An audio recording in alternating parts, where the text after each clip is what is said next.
Assalamualaikum warahmatullahi wabarakatuh. Selamat berjumpa dalam acara MPLS SMP Negeri 5 Depok tahun pelajaran 2021-2022. Anak-anak, bagaimana kabar kalian? Mudah-mudahan anak-anak selalu dalam kondisi sehat dan tetap semangat mengikuti kegiatan pembelajaran. Nah, anak-anak, hari ini Ibu akan mengenalkan kurikulum SMP Negeri 5 Depok.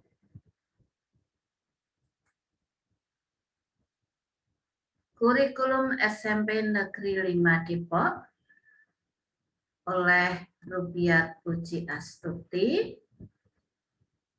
Di sini akan kita sampaikan yang pertama tentang pengertian kurikulum, kedua tentang fungsi kurikulum bagi sekolah, tiga visi misi SMP Negeri 5 Depok, dan isi daripada kurikulum itu sendiri.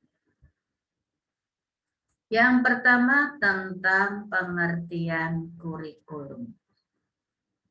Kurikulum adalah suatu sistem rencana dan pengaturan isi dan bahan pembelajaran yang digunakan sebagai pedoman dalam rangka kegiatan belajar mengajar. Berikut tentang fungsi kurikulum. Kurikulum berfungsi sebagai alat untuk mencapai tujuan pendidikan.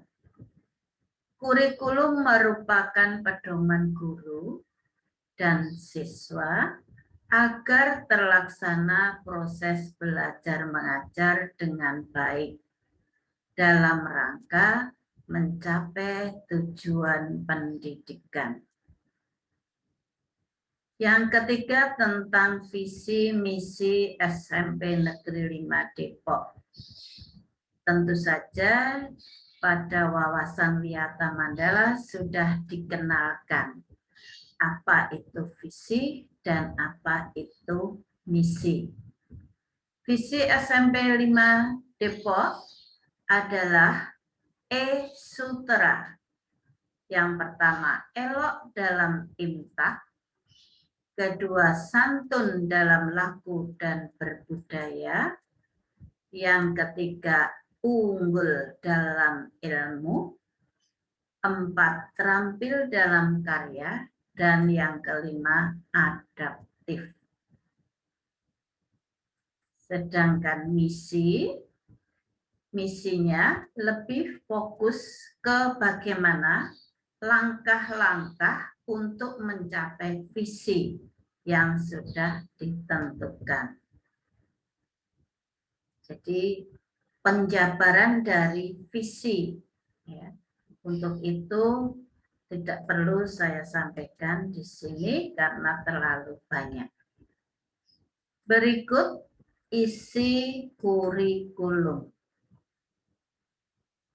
Isi kurikulum merupakan segala sesuatu yang diberikan kepada peserta didik dalam kegiatan belajar mengajar dalam rangka mencapai tujuan. Isinya meliputi jenis bidang studi yang diajarkan, isi program tiap bidang studi, dan ada penjelasan tentang KPM. Berikut tentang jenis mata pelajaran. Jenis mata pelajaran yang ada itu ada kelompok A dan kelompok B serta pengembangan diri. Pada kelompok A Pada kelompok A, ada mata pelajaran yang pertama tentang pendidikan agama dan budi pekerti. Di sini ada jumlah jam normal dan ada jumlah jam pandemi. Artinya kalau besok ada KBM yang normal itu sebenarnya pendidikan agama dan budi pekerti ada 3 jam. Tapi karena ada pandemi maka menjadi 2 jam dan seterusnya, nanti ada perbedaan ya. Ada yang berbeda, ada yang sama. Yang kedua tentang pendidikan Pancasila dan kewarganegaraan. Sama dua-dua.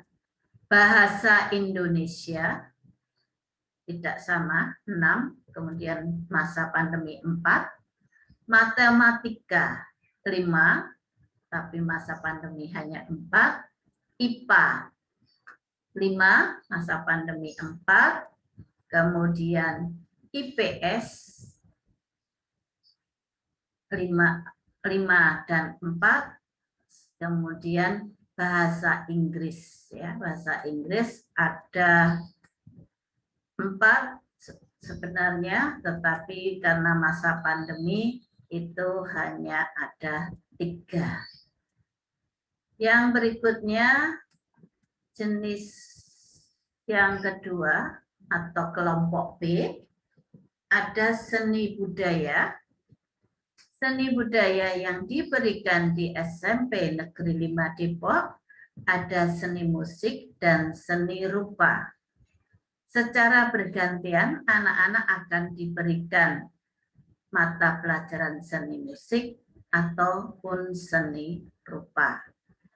Contoh di kelas 7 nanti anak-anak mendapatkan seni budaya, seni rupa. Kemudian nanti di kelas 8 seni musik.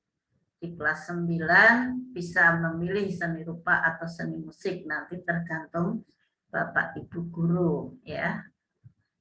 Kemudian pendidikan jasmani, olahraga dan kesehatan.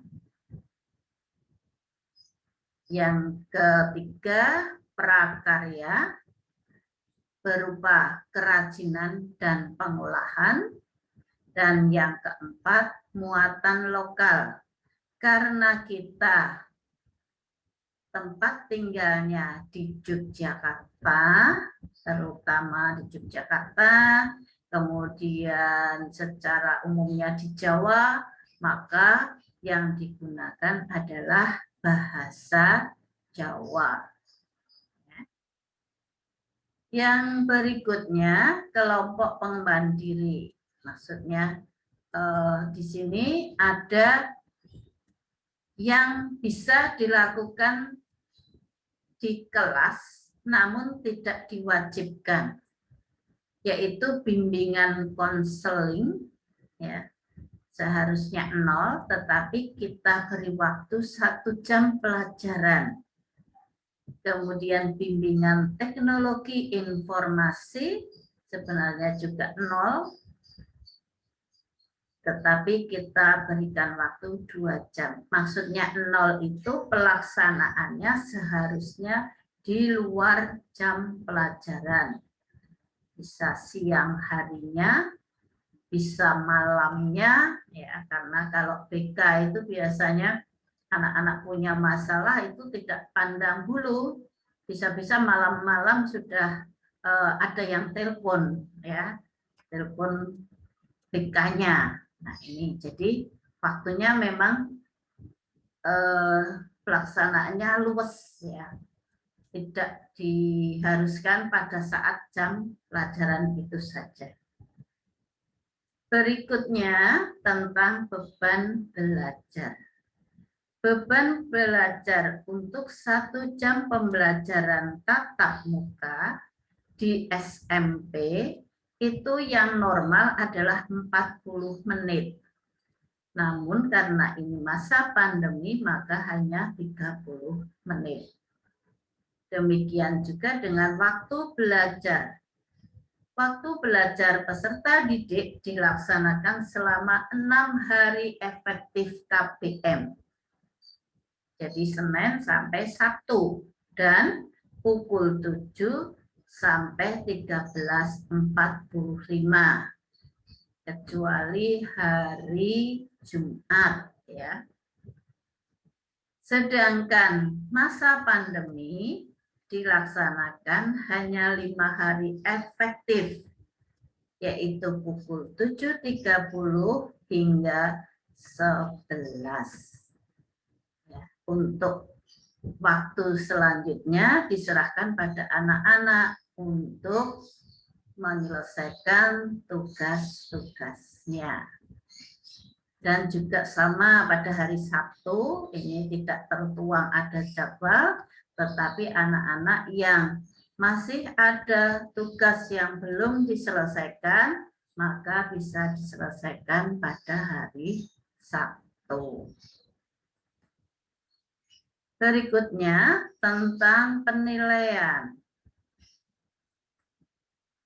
Pada penilaian ini akan kita bahas ketuntasan belajar, remedial dan pengayaan, penilaian oleh pendidik, dan penilaian oleh satuan pendidikan.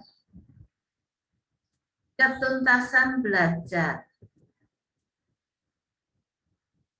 sering disebut KKM, yaitu kriteria ketuntasan minimal.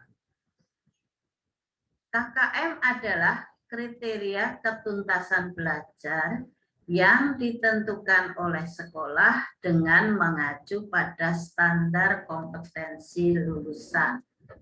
Standar kompetensi lulusan untuk semua mata pelajaran meliputi penilaian sikap, pengetahuan, dan keterampilan. KKM sekolah 75. Artinya, nilai yang harus dicapai oleh siswa pada setiap mata pelajaran minimal 75. Nilai 75 itu baru dikatakan tuntas. Sehingga anak-anak kalau mencapai nilai masih 70 misalnya, di situ anak-anak dikatakan belum tuntas. Nah, kita juga harus tahu bagaimana kalau belum tuntas. Di sini ada istilah remedial. Ya. Bagi anak-anak yang belum tuntas, bisa mengikuti kegiatan remedial. Tujuannya untuk memperbaiki nilainya, ya. Sedangkan bagi siswa yang sudah tuntas, bahkan lebih dari KKM, itu bisa mengikuti kegiatan pengayaan. Ya, jadi di sini ada kegiatan pengayaan khusus untuk siswa yang sudah tuntas. Berikut penilaian oleh pendidik. Penilaian oleh pendidik meliputi penilaian harian. Ya, untuk mengetahui tingkat pemahaman peserta didik terhadap materi pelajaran. Minimal tiap kompetensi dasar. Kalau lebih boleh, ya. Misalnya kompetensi dasarnya hanya 2, tetapi mengadakan penilaian harian sampai 4, 5, atau 6 kali boleh saja. Tergantung guru masing-masing. Karena apa? Untuk mendapatkan nilai rapot, nanti penilaian harian itu akan dikalikan 3. Ya. Dan kalau banyak penilaian harian, nanti akan di rata-rata.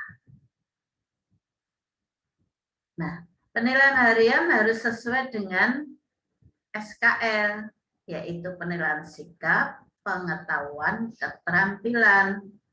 Bagi guru atau setiap guru akan melakukan penilaian sikap, penilaian pengetahuan, dan penilaian keterampilan. Karena nantinya akan dituangkan dalam rapot. Nah, penilaian sikap, ada penilaian sikap religius maupun sikap sosial. Kemudian penilaian pengetahuan.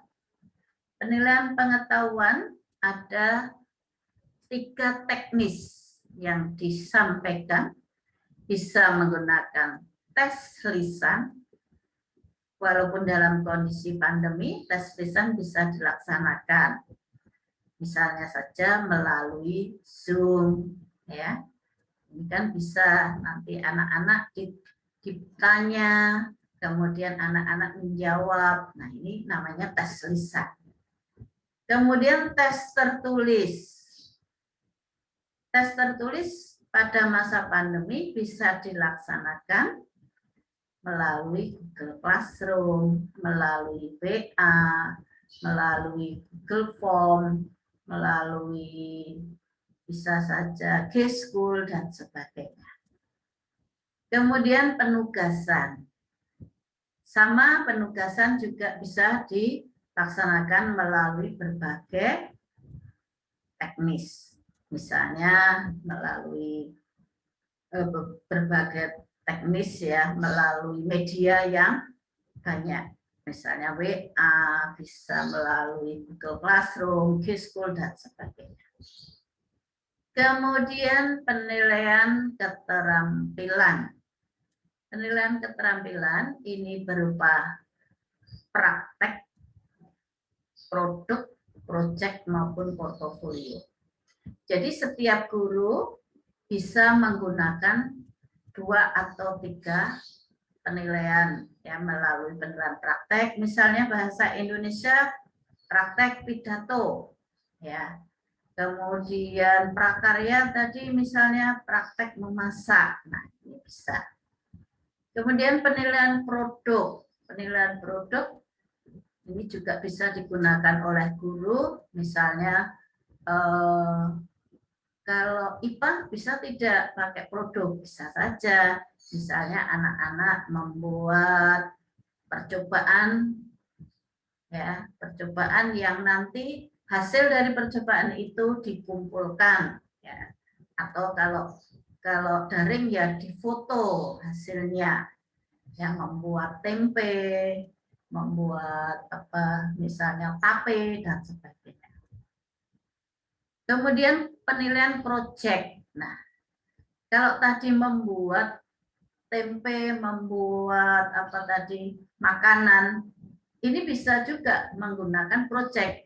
Proyek itu tidak sekedar produknya yang dinilai, tetapi dari perencanaan, pelaksanaan maupun hasilnya. Nah, jadi ini bisa juga pakai penilaian proyek. Kemudian portofolio. Portofolio ini penilaian yang biasanya digunakan oleh guru untuk mendapatkan perkembangan ya. Misalnya dari menulis yang pertama, kemudian sudah diberikan masukan atau editan, ditulis lagi, nah dikumpulkan tulisan-tulisan itu, tulisan pertama, tulisan kedua, ketiga, ya dengan masih tema yang sama, tetapi sudah ada perbaikan-perbaikan. Itu namanya portofolio. Berikutnya penilaian yang digunakan oleh satuan pendidikan atau yang ya, digunakan atau disampaikan oleh satuan pendidikan. Dengan bentuk penilaian yang pertama, penilaian tengah semester. Penilaian tengah semester merupakan kegiatan penilaian yang dilakukan sekolah untuk mengukur pencapaian KD mata pelajaran setelah kegiatan pembelajaran berlangsung 8 hingga 9 minggu. Jadi kalau semester ini akan dilaksanakan sekitar bulan September ya. Itu 8 sampai 9 minggu. Kemudian penilaian akhir semester. Penilaian akhir semester untuk mengukur pencapaian kompetensi peserta didik pada akhir semester gasal atau ganjil. Sedangkan penilaian akhir tahun atau PAT untuk mengukur pencapaian kompetensi peserta didik pada akhir semester genap.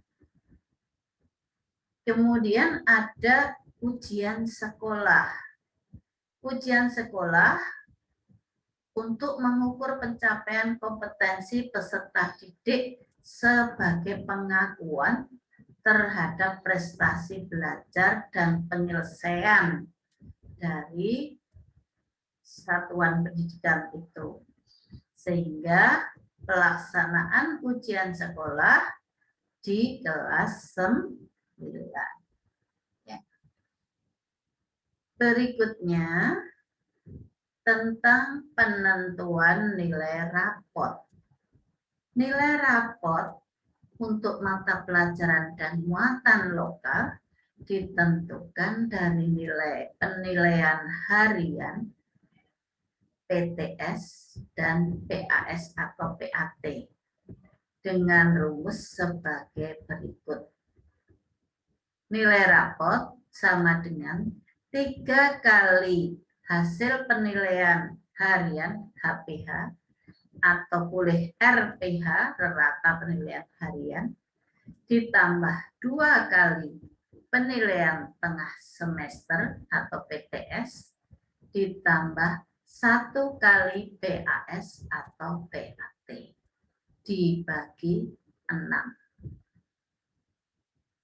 Penulisan capaian pengetahuan, nilai pengetahuan maksudnya, pada rapot menggunakan angka pada skala 0 sampai 100 dan deskripsi. Sedangkan kalau ekstrakurikuler, kemudian bimbingan TIK, untuk ekstrakurikuler itu menggunakan nilai cukup, baik, sangat baik. Sedangkan bimbingan TI itu tidak ada nilai di rapot, namun ada laporan perkembangan siswa, perkembangan prestasi di bidang TI. Ya. Kemudian ini contoh dari penghitungan nilai rapot. Tadi misalnya si Ali ya mengikuti penilaian harian IPS misalnya, ada 5 kali penilaian harian. Ya. Kemudian 5 kali penilaian harian itu di rata-rata ini mendapatkan 78, 80, 75, 85, 86 dibagi 5. Oh, sama dengan 80,8. Sehingga untuk rapotnya, oh ya, PTS-nya juga misalnya mendapatkan nilai 80. Ya, PTS-nya mendapatkan nilai 80. Sedangkan PAT mendapatkan nilai 78. Sehingga nilai akhirnya 3 kali 80 ditambah 2 kali 80 dibagi ditambah 1 kali 78 dibagi 6. Ya. hasilnya berapa. Jadi ada penghitungan seperti itu. Nah, kemudian ini tadi sudah. Berikutnya adalah kriteria kenaikan kelas. Yang pertama, siswa mengikuti KPM selama 2 semester. Ini kalau kelas 7. Kalau kelas 8, 4 semester. Kalau kelas 9, kelulusan berarti 6 semester. Ya. Kemudian nilai sikap minimal baik. Jadi kalian tadi dinilai sikapnya minimal harus baik. Kemudian nilai ekstra wajib. Tadi sudah disampaikan. Misalnya pendidikan kepramukaan ini yang wajib ya. Kalau yang lain yang tidak wajib nanti banyak sekali akan disampaikan oleh Bapak Ardi ya. Penilaian pendidikan kepramukaan minimal baik untuk naik kelas. Jadi kalau yang ekstra yang tidak wajib boleh cukup, tetapi kalau yang wajib minimal harus baik. Keempat, tidak memiliki lebih dari 2 nilai kurang dari KKM.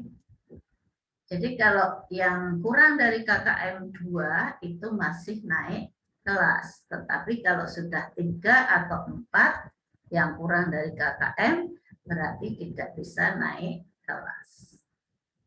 Yang berikutnya, ketidakhadiran peserta didik tanpa keterangan maksimal 5% atau 11 hari dari efektif belajar selama 1 tahun ini ya. Jadi sebenarnya kalau anak-anak rajin tidak akan ada yang 11 hari tidak masuk. Keenam, kenaikan kelas ditentukan oleh rapat pleno Dewan Pendidik. Jadi di sini juga ada rapat ya, untuk kenaikan kelas. Berikutnya, tentang kegiatan-kegiatan lain yang dilaksanakan di sekolah, ya, yaitu ekstrakurikuler, kemudian lomba, peringatan hari besar, penguatan karakter, dan kegiatan di luar sekolah. Namun, karena sekarang masih pandemi, ada beberapa kegiatan yang tidak bisa terlaksana. Ya, jadi ini nanti tergantung dari suasana atau situasi dan kondisi. Demikian penjelasan dari saya. Sekian dan terima kasih. Wassalamualaikum warahmatullahi wabarakatuh.